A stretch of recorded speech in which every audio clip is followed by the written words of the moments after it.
Egyszer volt, hol nem volt. Egy öreg ember, akit mindenki csak Gyuszinként ismert. Gyuszi bácsi a falu szélén lakott, és napjai legnagyobb részét a kertjében töltötte.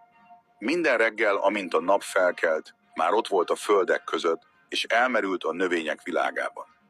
De nem ám csak a zöldségek és virágok érdekelték, hanem volt egy másik titkos szenvedélye is. A személyes időtöltés. A falu lakói minden reggel látták, ahogy Gyuszi bácsi a kert végében elmerül valami nagyon fontos dologban, amit soha nem osztott meg senkivel. Egyesek azt pletykálták, hogy talán egy titkos gyógynövényt termeszt, amit csak ő tud használni. Mások azt hitték, hogy valamilyen misztikus ősi technikát tanul, amit őrzött a kertjében. Azonban a titok lassan napvilágot látott. Egyik napon a falu fiatalja, Tibi, aki már nagyon kíváncsi volt, hogy mi történhet ott mindig a kert végében, úgy döntött, hogy titokban nyomozni kezd. Leszúrt egy fűnyíróval az egyik fának, és várt. Ahogy Gyuszi bácsi ismét elindult a kert végébe, Tibi észrevette, hogy nem a földet túrja, hanem, egy másik fajta tevékenységet végez.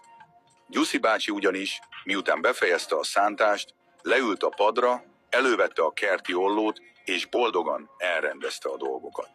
Tibi döbbenten nézte, és nem bírta tovább. Gyuszi bácsi, mit csinál ott? Kérdezte tőle.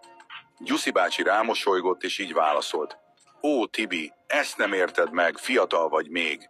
Kertészkedés és recskázás, ez a legjobb kombináció.